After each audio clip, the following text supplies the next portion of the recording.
Hi. Okay, let's do this. I'm taking my glasses off. I can already see the glare, so off with these. And hello! For my Danish followers who's used to me speaking Danish, hello. And for everybody who doesn't understand Danish, I will speak in English this time. I'm not very used to speaking English. I'm really good at it in my head, but when it comes out, probably not the best. You'll have to survive and live with that. Okay? My name is Christina. I am a 37-year-old woman in Denmark. I live in Odense, which is the biggest city on Fyn, which is the island in the middle of it all. I'm a knitter. I used to be a hand dyer. Now I'm just a knitter. And I'm also a podcaster. I think if sometimes when you look at podcasters, everyone has like this little quirk who's them. I think my quirk, who makes me me, is I'm really open-mundet in Danish, which translates to I'm speaking out. So I'm a heavy girl. I speak about size inclusivity. I speak about yarns, which I like, which I don't. And right now I'm in a transition. I'm switching. I'm trying to switch. So I don't really buy superwash merino anymore. I think superwash merino is fantastic for some things, and this is not a judgment. This is just an explanation and my stance. Okay, so you'll see superwash merino because I have it. I have like 35 kilograms of yarn, and I'm not just throwing it out. So I'm using it. Since the last time, I've finished some things. Let me just say quickly that this is a pre-recording because on Sunday, when this will air, I'm actually at church because I am a church guardian. Let me show you my keys. They're huge, okay? This is the key for the church. And on Sunday, we have a service. That's normal. But on this Sunday, when you see this, I am attending the service with 500 people and the Danish Queen. So I'm standing right now in the church, looking happy, giving out the bread and looking at the Queen. So I'm not participating on Sunday myself at Knitathon. I have a job to do and a lot of coffee to make and a whole lot to do. A church guardian is like a servant. I'm brewing so much coffee. I don't drink coffee myself. That's somewhat strange. And I am the one who gives out bread and also the songbook. Is it translated to songbook? Salmebog? It's the book with all the hymns. And also this is me doing something on an iPad with the sound. So I'm making sure the priest can be here in all the church. The church is huge. We have 10 cathedrals in Denmark, and I work in one of those. Normally in my podcast, I'm at the end doing a little bit on Danish history. Maybe it's a person or an event or a time period. This time I will take you to church. Not for service, that's not for all. I'm just going to show you at the church. As you see it at the end, how it looks now. It's about 500-600 years old, but there has been a church right on that ground for 900 years. So it's a big building. I'll show you more at the end. Okay, what I did since last time. Well, I made socks. Listen, I made socks. Pink socks. This is just a vanilla sock. I always make vanilla socks. I don't care about the hustle and fussle about great old patterns. I want to do that. I'm just not there yet. Not in skills, but in mind. In Denmark, we have, I'm sorry for the tilt, by the way. I try to do something about it, but there's nothing to do. You just have to live with it. Okay? In Denmark, we have a competition that is done by a lonely sock lady. A lonely sock lady, the dyer is called Lone, that's her name. And Lone is the self-striping queen in Denmark. She dyes self-striping yarn as one of the only. And it's so great. She has a competition where you have to make one of her socks each month in her yarn. And this is the socks from September for me. Now, September is like a busy month for many people, and my family and me included. My family consists of me, my partner Jørn, and our 7-year-old daughter, and our two twin boys who just turned 3. I'm so sorry. The T and th sound in English is difficult for me. Now, our family is quite busy, and you'll see that in these socks. It's apparently hard to count stripes for me. You see, this is one segment shorter than this one. I don't know what went wrong, except that I can't count. I blame the busyness of September. Anyway, the socks are done. So, I have a pair of socks more. No, I have one more pair of socks. And these are it. This is, by the way, traditional sock yarn, merino, nylon, superwash. This is not.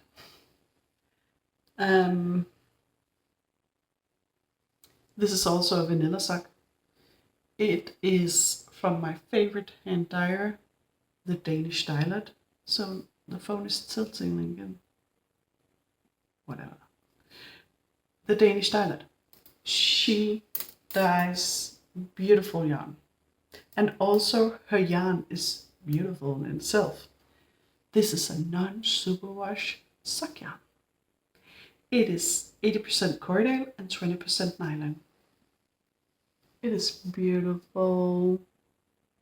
Now, I know that people says rustic yarn and it itches and I don't like the feeling of rustic yarn. I have no problem. I could wear rustic yarn underneath everything. I wouldn't be bothered. But these, I love these. I have a plan in my head. In 2 weeks, we're going on a vacation, an autumn vacation. We rented a house for 4 days. And I don't know about you, but I'm like the person that have an image in my head of who I want to be. And I want to be one of those women who curls up in the sofa with her knitting and all her rustic yarns and knitwear and douche colors, sipping a cup of tea, enjoying the weather, peaceful of mind. I'm not like that in real time, but that's the one I want to be. And these socks helps me on the way. I'm imagining myself on the sofa with these on, sipping tea, looking out on the rain, melancholy mind. Mm. In reality, there will be toys and games everywhere, 3 kids who won't stop arguing, and me and my partner trying to make dinner. But the dream can live. A girl can dream, right? Do you also make like those images of who you want to be? Is it just me? Haven't I come to terms with who I am? Maybe not. Well, I have one more finished object, but first let me try to do something about this. And I'm sorry you're getting close to my really bad skin, but that's it. Okay, let's try this. I made another object. This is a hat for one of my sons. This is for Harald. I also have a son named Manfred, and my daughter is called Estrid. Not Astrid, but Estrid. Estrid. Now, this hat is a seamless kitty cat hat. Maybe I can put it on. I have a small head. No, not that small. Okay. It is made in one piece. The pattern is free at Ravelry. It looks like this on the back. And last month I made a blue one for Manfred. This is for Harald. So now they can keep warm in the wintertime. Yeah. I made it with yarn from Filcolana, which is called Peruvian Highland wool. That's one of my favorite yarns, actually. Quite economic. Okay, I also made another thing, but it was finished, now it isn't. I made the field sweater. I'll pop in a photo here. That's how it looked on me. But I thought that it wasn't quite long enough. I wore it with jeans, and I could feel I was pretty self-aware of this part, because it was right here. So, but when I bent or something, it showed my belly. I didn't like that. So this morning, I took off the rib, and I was here. I made like 1.5 inches, 4 centimeters, just knitting, and then I went to the rib again. Now in the pattern, she has you do the rib on the same needles as the knitting, but I thought it flared a bit. So I followed Elizabeth Zimmerman's percentage system, and she says that your rib has to be 90% of the stitch count on the belly, the body. So I took in 10%, so it's now 90%, and I'm making the rib again. I just need like 7 more rounds or so, then it's finished again. Up close, it looks like this. It is a pattern from Camilla Vell. I think most of Instagram Ravelry knows about it. It was quite trending. I didn't like knitting the yoke. That's because I'm an impatient knitter. I want to be done. I want to see progress. And it is a slow pattern. Yeah, it is cables. And I'm not that fond of cables. I love the result. That's why I made it. And the yarn I'm using is this yarn. It is quite rustic. It is from Mama Yarn, and it's called Husmandsgarn, which translates to like, I don't know, farmer yarn. not quite, but look at the picture. It's a sport weight, almost a DK. Maybe like a heavy sport. It's not to wash to my like, and it's really nice. It is rustic, it is prickly, but let me show you the stitch definition. I already soaked it. Look at this stitch definition. It's so pretty.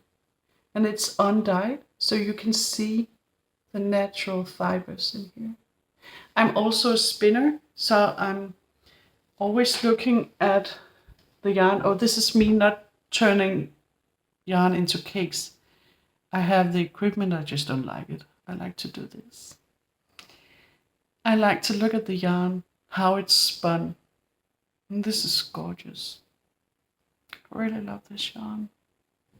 Yeah, this is the 5th ball. I'm just started the 5th ball, and that's because I want to elongate, make it longer. Yeah,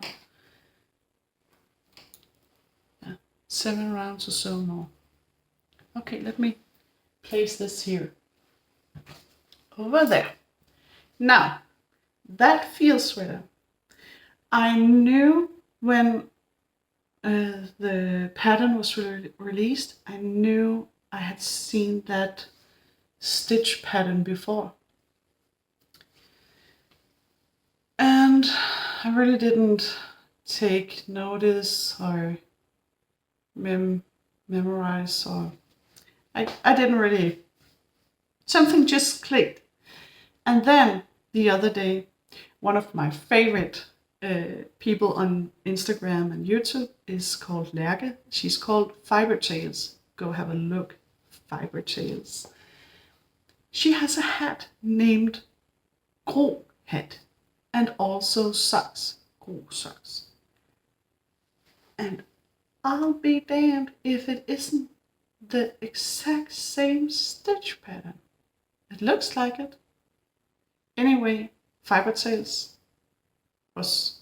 she published her patterns in November last year, so she was first. It's not like I'm trying to start a debate. I just thought, I know that pattern. So when I'm done with this rib, I'll make the hat in the remaining yarn. That's just beautiful. All like when I say I want to sit in the couch, drinking tea, looking out on the weather, curled up, listening to an ebook, thinking about Lærke from Fiber Tales. She has like her whole aesthetic is so pleasing. It's like boheme, and I want to be her. When I grow up, I want to be her. But I'm much more like that. Yeah. But take a look at the Fiber Tales patterns on Ravelry. She has many, and they are gorgeous. Now, besides me, I have 9 projects I'm working on. 9 whips. That's unusual for me. Normally, it's just 4 or so. But something got to me. And I'm just taking it in random order. Now, in this nice little bag, I have socks. This bag is made from Malene, the Playful Knitter. I think if you follow the Knitathon, you might have heard her music some 12 hours ago or so. She also sewed bags. And I'm the lucky recipient. I don't know how to say that word. I might know how to spell it. I can't say that. She gave it to me. So this is an ad. This I got from free for her before she started selling the bags. So this is like a prototype. Malene is also a friend of mine. And my daughter adores Melina. Melina does some children's music on YouTube on another channel she has, and it has been on repeat the last 2 years in my house. Estrid adores Melina. She loves her. Really, from the bottom of her heart, she loves her. And that is so special to me. I'm happy to say that Melina is my friend. Now down here is the start of a sock. It is traditional superwash merino yarn. It looks like this. And it is self-striping with teeny tiny stripes. It is for the Danish styler again, my favorite dyer. I bought this like a year ago or so, and I love it. It is so beautiful. These colors gives me autumnal vibes. This green, I love it. I love olive green. I love it. I love it. I love it. If I could, everything would be this color. I just painted my hallway in green colors as well. I love it. So, a newly started sock project. I'm always doing my socks, cuff down, magic loop. Always. Now right here, another bag from Melina. And this one I bought. Not an ad, I bought this one. And you'll see I have pins here. I don't collect pins, but sometimes I buy one. And I'll put it here. This is the socks for October. I just cast it on this morning. I haven't gotten to taking a picture. The way you participate in Lone's challenge is that you post a picture when you start your sock and finish the sock, all within the month you're knitting for. So October this is. I'm taking a picture for Instagram after this. And this is the contrast color and this is the main color. It's called Autumnal Ballerina. And I know it's one of Lone's bestsellers. Look at these colors. It's beautiful. Now since I used to be a hand dyer, I know why it's called Autumnal Ballerina. I think I haven't asked Lone, but this pink is called Ballerina pink, if I'm not mistaken. Yes. So, also newly cast on socks. I always have socks on the needles, and I told you about switching off merino for non-merino yarns. And I have so much sock yarn. Also, hence I used to be a dyer myself. So I have so much. And instead of just keeping it and not using it, I'm turning it into socks because I can always use socks. My dad loves home knitted socks, and my children loves it. So I'm always making socks for someone. There's always at least one pair of socks on my needles. Okay, next project. It's in a project bag from Kamijo Knit. Maybe you've heard of her? I'm actually the one who taught her to dye. I'm really proud of that. She's an amazing dyer. She did well. I'm really proud of my student. It's been a long time since that, but I still take pride in my previous work. That's fine. Okay. Wow, what's this? It's what's that called in English? Et halstørklæde. A scarf? I don't know. I'm gonna use it like this. I think I might do like another 70 centimeters. What's that in inches? 20 inches? No, 30. 30 inches. 30 inches more. And the yarn is special. This yarn, I made it myself. This is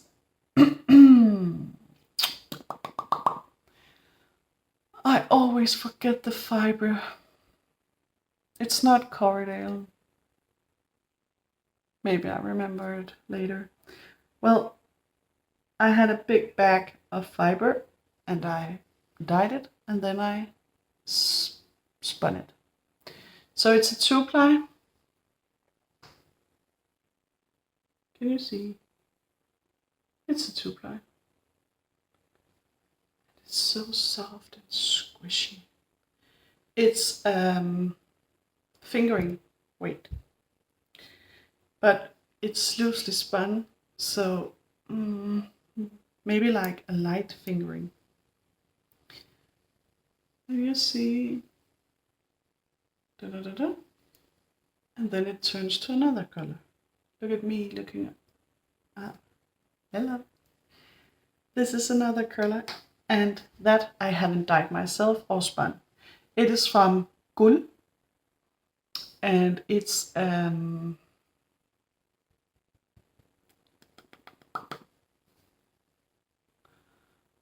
New Zealand, no.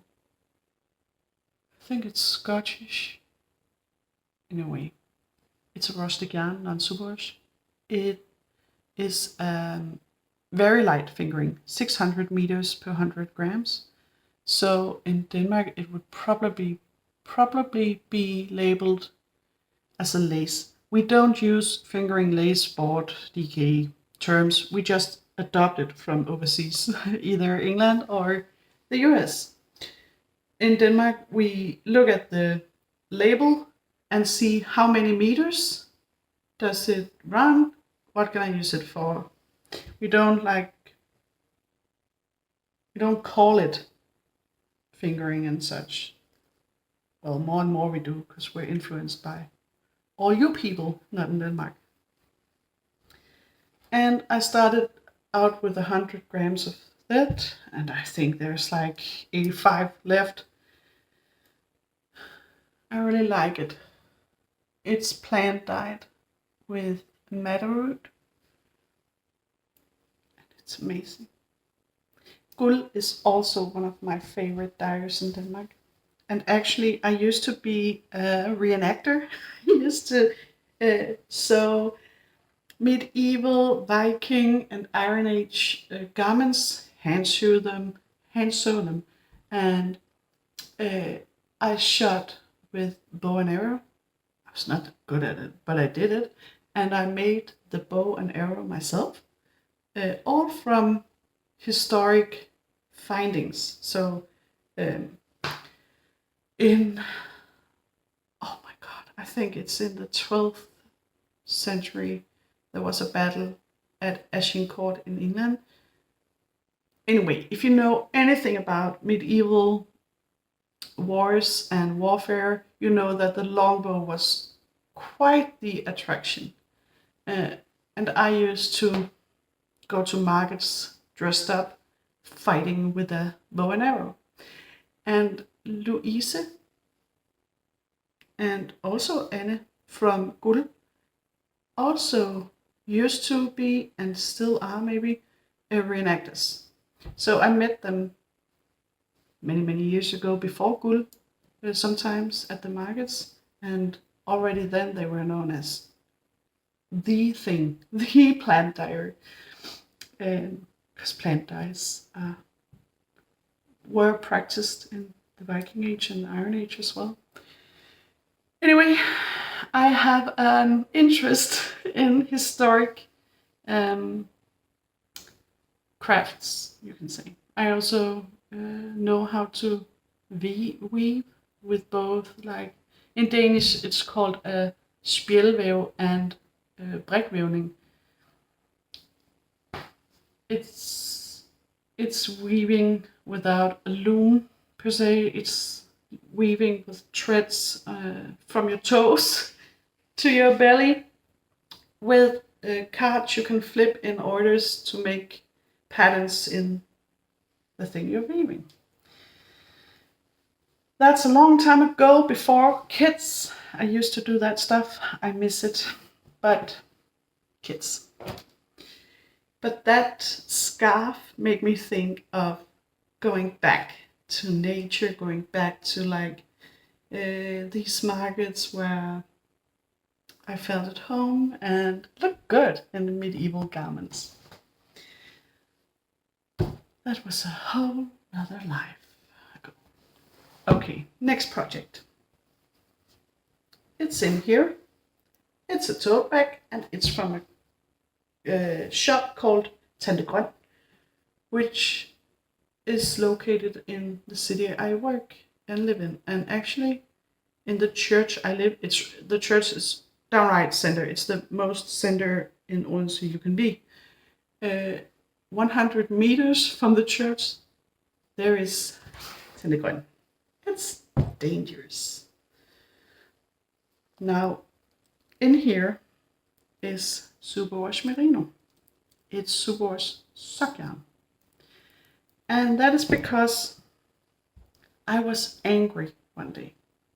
I like thin needles. I like thin needles and I cannot lie. All your other brothers can't deny that thin needles are the best.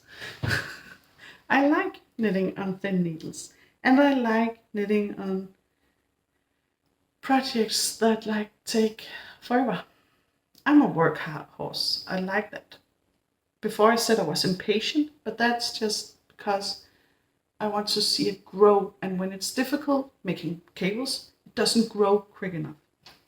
This is a start, the start of like a blouse. It's in my own hand-dyed yarn, which is no longer available. It looks like this. It's a brown with different shades in it. I remember that I used like 6 brown colors or something like that in this. And I'm just making up the pattern. I'm not like a pattern writer in, well, I am, but not much. It's not, I think I maybe saw like 30 patterns in all. So I'm not like a designer. I just like the challenge of making patterns and understanding it. I love math.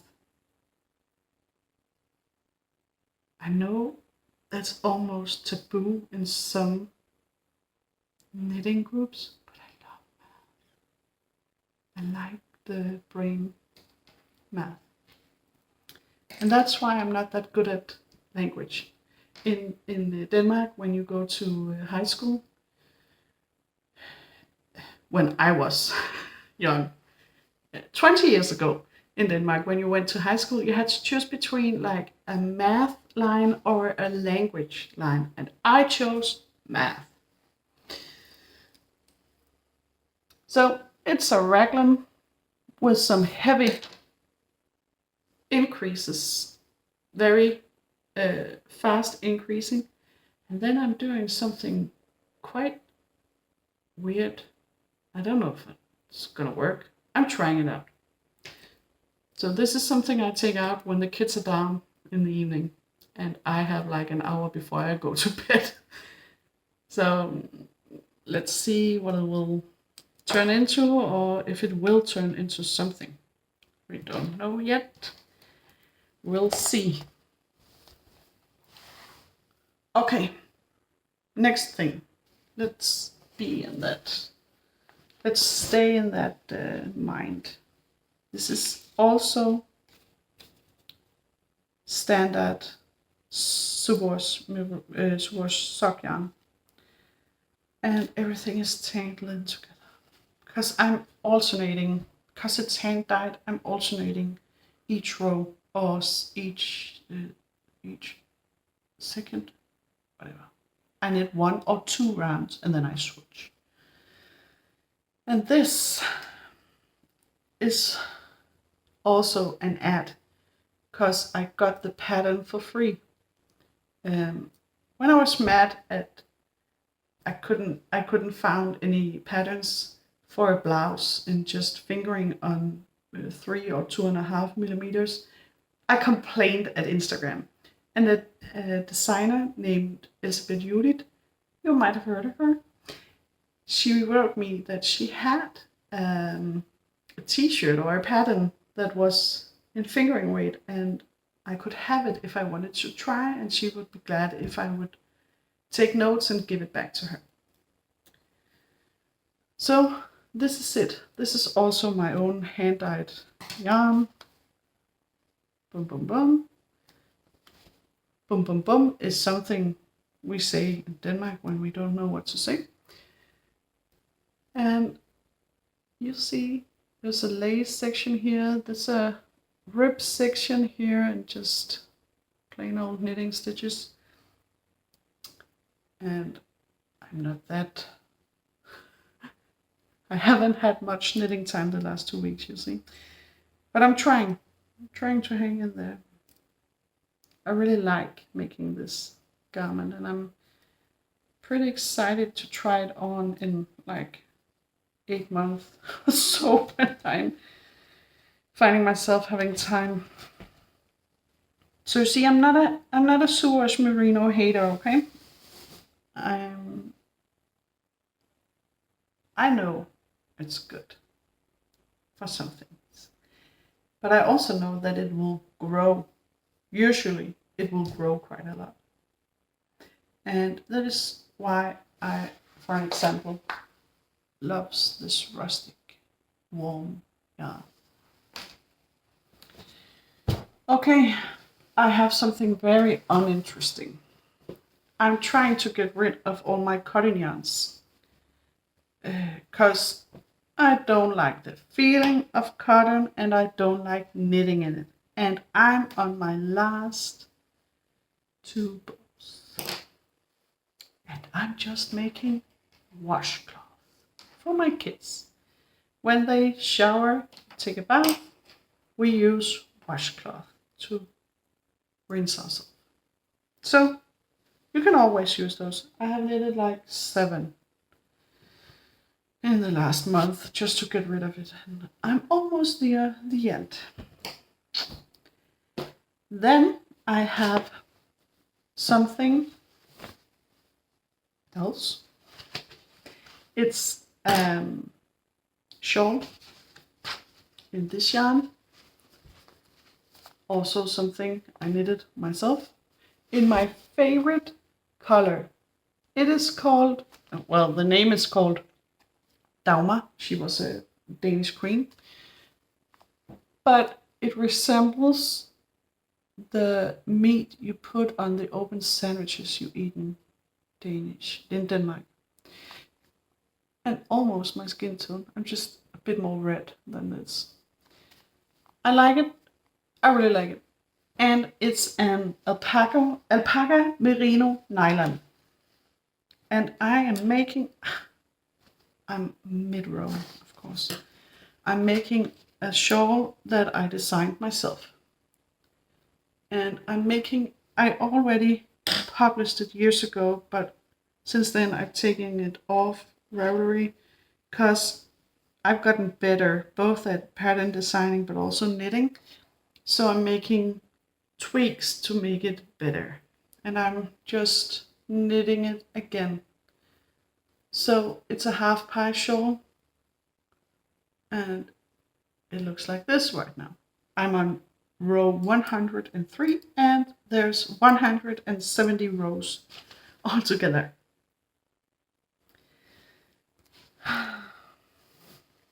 So, oh yeah, this bag is from Carmack and I bought it pre-used. This bag is a monster that I sew myself. I'm not a good sewer. I'm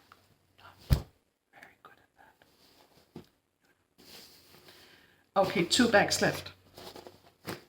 In this one, look at this. It's like you have to love it for you to like it. It's an experiment I made when I was a dyer. I tried using not acid dyes, but dyes made for dyeing cotton. And when you dye cotton and other plant materials, you have to use not acidic but base, pH higher than 7.5. Like soda, baking soda. And this is the first thing I dyed with that, and it looks terrible, but it works. I'm not gonna go ahead and throw out something that works just because I don't like. I could just maybe not show it to all you people, but who cares, right? And I'm making mittens. Why do I do that?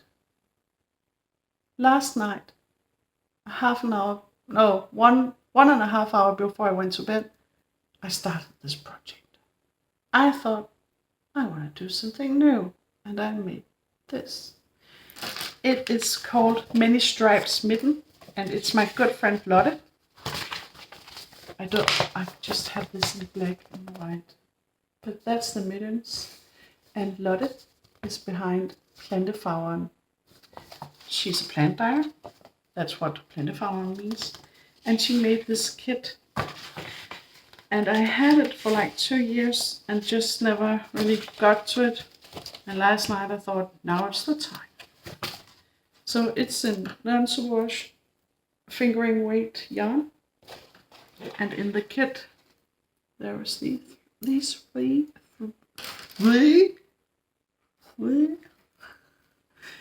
colors. And that's what I'm making. I love knitting color work. It's like, I don't know. I have this mess. It's so stupid. I always think, like, when I put it in the bag, I think, oh, I'm gonna deal with that later. Yeah. Thank you, past Christina. Deal with that later. Oh, see. Ah, it's untangled. Okay, slowly putting it back there. As you see, I'm also knitting these on magic loop. Okay, down pattern as well.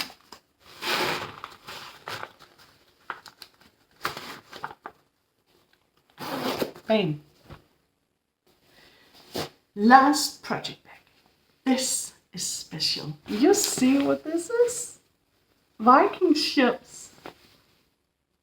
Look, where I live, I think you have to go 15 or so kilometers, maybe 12, near east, and there is one of the best preserved Viking ships, a museum, Ladby. I made a sweater pattern called Ladby sweater to, I don't know the proper word, but like to celebrate that finding, because it's special. Okay. I got this from a really, really, really nice lady. She's called Ellen. She's also a podcaster here in Denmark. I got this as a gift because I hosted a podcaster event. We were like 20 people or so meeting here in my house, having sandwiches and discussing and knitting for the entire day. It was the most magical day. I loved it, and I would really love to host again. Some of the sweet people brought me gifts. Incredible, thoughtful, sweet. Ellen has this handle, Dream Knit Bag, on Instagram. where she makes bags from recycled cloth. Yeah, I don't know what fabric. Sorry, recycled fabric. And this was once a dish cloth. She told me. I love it. It's so special to me. I love it. I love it. I love it. Ellen is one of, for me, she's one of the most interesting persons to watch on YouTube. Because she's not like, she doesn't follow trends just to follow them. She has her mind. She's like me, I think, or I'm like her. Speaks her mind and goes her own way. She's really good at using leftovers, and her aesthetic is not just a Scandi aesthetics. It's not big, oversized mohair sweaters. You won't see a lot of that here as well. Not that there's anything wrong. It just doesn't suit my body. And I'm not that interested in it. And also, I hate silk mohair. Anyway, nothing wrong with that. That's my opinion. But Ellen is interesting because she has a curly mind, I think, and I like that. I really like people with a curly mind, going their own ways in knitting, and Ellen does that. She's really good. You should check her out. I'll link to her here. Now, in this bag, I just told you I hate silk mohair. Well, in this bag. So I told you my daughter is 7. She has a lot of children's birthdays to attend. And one of the things, because that shit's expensive. So I'm making scrunchies for all her classmates. So she'll give them like stickers or pencils or something, and one of those scrunchies. And I'm just making a bunch sometimes, like making 7 or 10, and it goes in the gift pile, and when it's empty, I make more. And that's where I am right now. So I just started this purpley lilac-y thing. And it's just a basic scrunchie recipe. Nothing wild about it. Using leftover silk mohair or brushed alpaca or something fluffy like that. So the most interesting bag, but the most uninteresting project beside the washcloth, maybe. And that's it. That's what I'm working on, and that's what I've finished. I think that I'm doing pretty good in English. I hope so. I hope that the Danes who follows me understands me. And I hope that the non-Danish that sees me also understands me. It takes, now, because I'm speaking of it, my mind is like, oh, don't say anything, you'll do it wrong. But I can feel that some words are so long away, I can't get them in my mind. But I think I'm doing it okay. Now we're going to talk about the church. The church is called Sankt Knuds Kirke, or Saint Knud's Cathedral, because before 1536 Denmark was Catholic. Now we're Protestants. Or not we, because not everybody is a member of the church. We have a lot of religions in our society, thank God. I think everyone should feel at home with their religion. I'm not very religious myself in traditional terms, but I am still somewhat religious. I don't think you could work in a church and feeling good about it if you haven't had some kind of relationship with the church. Now, I've just worked there for 4 months. That's so hard. That's TH sound. It's so difficult for me because in Danish we have like hard consonants. Ikke. We have hard letters, and English it's so soft. Now, the church I just worked in for 4 months, but I have known the church since I was a child. The school I went to was like 5 minutes walk from the church. So when we had like concerts or a gathering for Christmas or something, it was in the church. And I also sang in a choir in the church when I was a kid. I don't do that anymore. I have a terrible singing voice now. But when I was young, it was quite great. And I am confirmated in Denmark, in the Protestant Danish church, when you are around 14 years old and you have been baptized, you have a confirmation where you and your classmates dress up pretty in white, and you confirm that you believe, and then you have a great party afterwards. And my confirmation, I confirmed my faith in the church I work in now, and also my twin boys were baptized in that church. So I have like a relationship with the place, and also because I used to study history, not that long, just 6 months.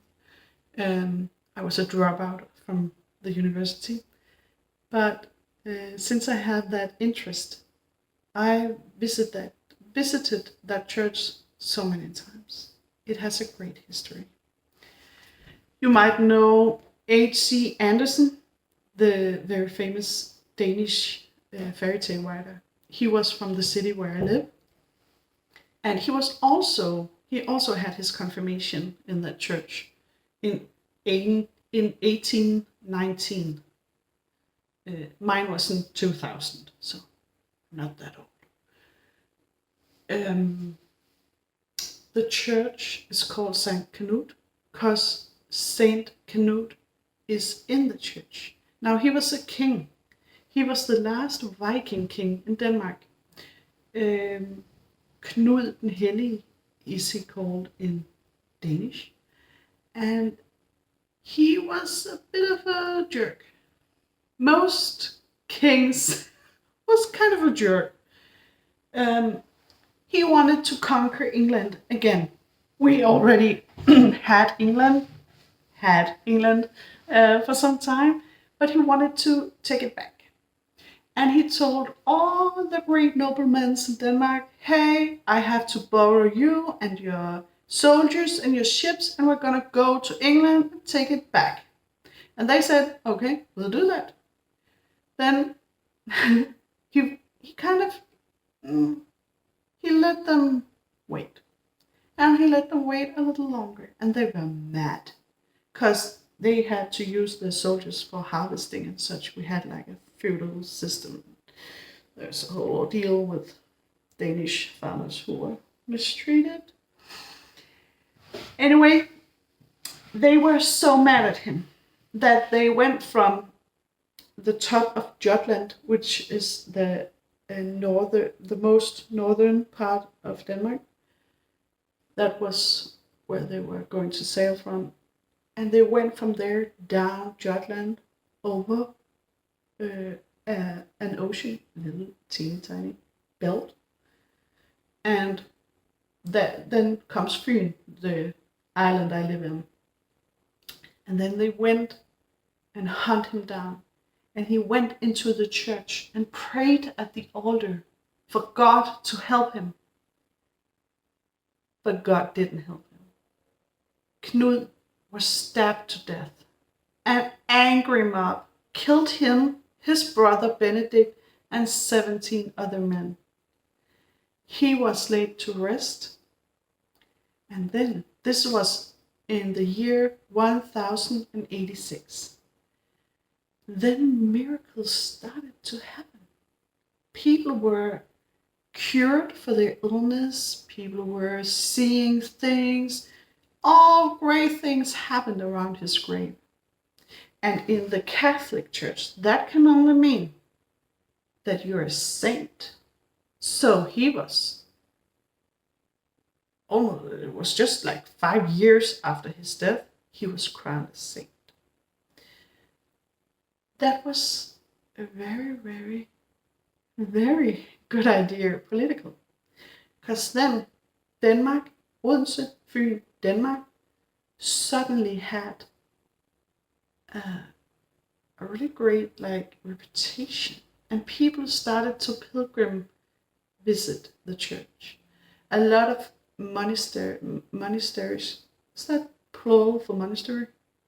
Monasteries sprung up in the city, and people started visiting Denmark and his remains to be cured and ask for a miracle. He's the only Danish king who was ever sainted, crowned saint.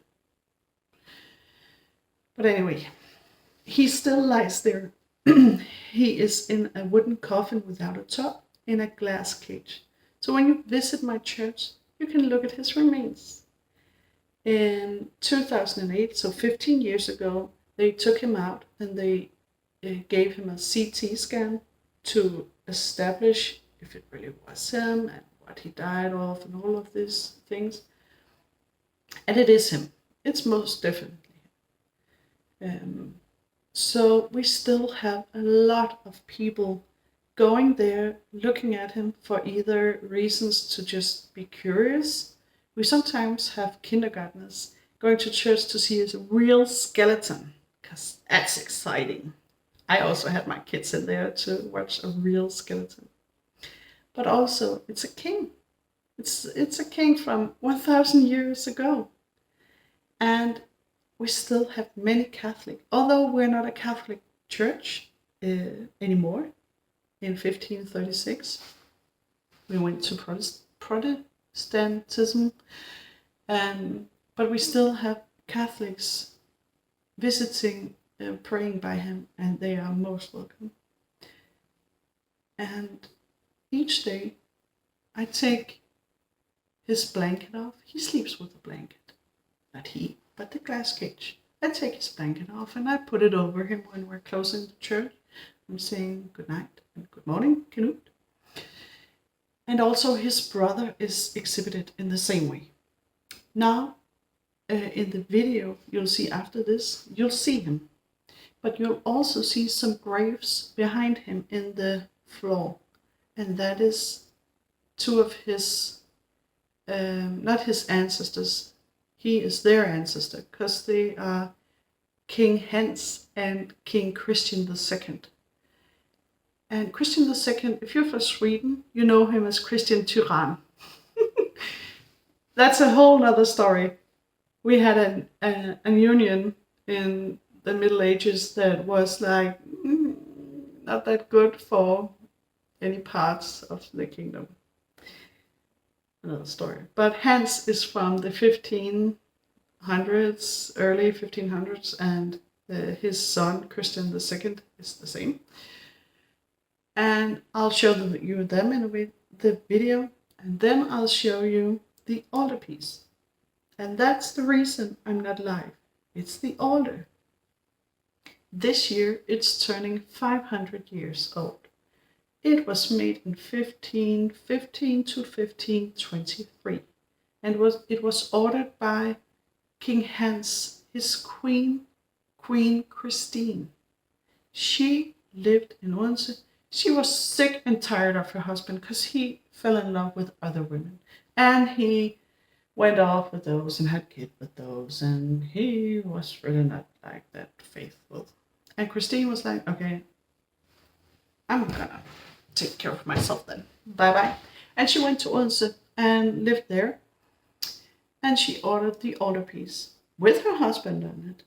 She was a good Catholic who stayed with him, and marriage was secret, just not living together.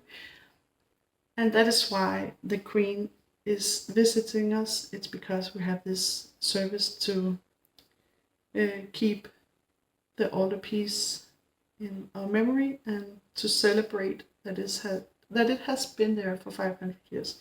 A quick anecdote about the altar is in 1940, we were, I don't remember the beset, what is that called in English? Anyway, the Germans came here and took our country. World War II was crazy, yeah. We all know about that. But they were always looting for gold and art and so. And then they went in our church and they wanted the altar. Now it's carved in wood, but it is all gold. It has been painted with real gold, blood gold. I don't know what that's called. Anyway, so the staff in actually the church guardian, like I am, hit the altar. It's huge. It's not just him. A lot of people took it down and hid it. They put it in boxes in the crypt and put sandbags over it so it looked like nothing. And then on the empty altar they hang the Dannebrog, which the Danish flag is called. The Germans were not that impressed. They said, "We don't want to look at your flag when we're at a German service." And the church guardian said, "Oh well, that's what we have." The Germans were like, "Where's the real altar?" And he said, "I don't know. It's gone. I don't know. I can't find it." So in all 5 years, it was hidden in the basement under sandbags. And now it's back. It's beautiful. So I'm gonna take off now, and you're gonna have a look at the video if you want to see a beautiful church. And just imagine all the seats you see now, people sitting in it, me and my 3 colleagues standing in our church cloth, smiling and handing out the bread, handing out the books with the hymns. And what's it called when you kneel? Anyway, greeting the Queen when she walks in. That's what I'm doing right now. And you're sitting knitting. So, thank you for today. Have fun. Bye.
So this is Canute, the former king.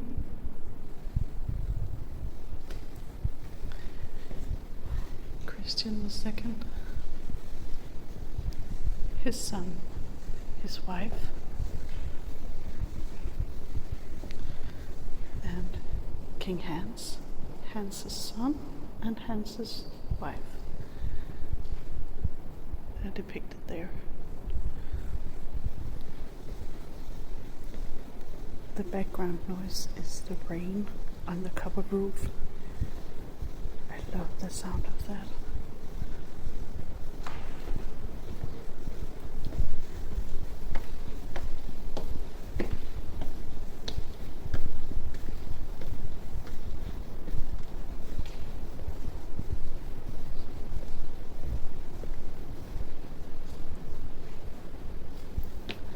The coffins of two noble families from the 1600s.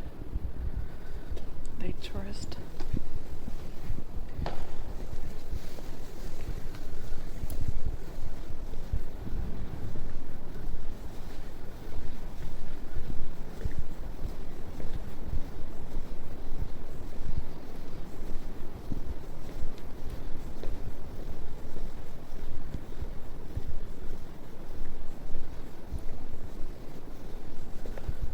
Imagine vacuuming this church. I did that yesterday. It's hard work. This is another chapel with another noble family, also 1600s. Look at those coffins. Beautiful. So the main attraction, the older piece.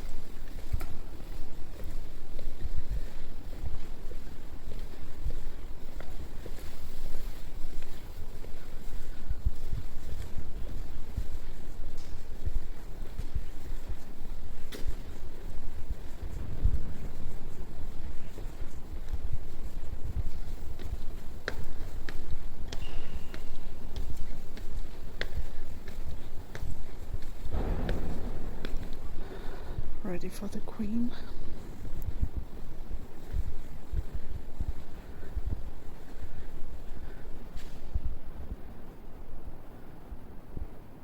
And the older piece.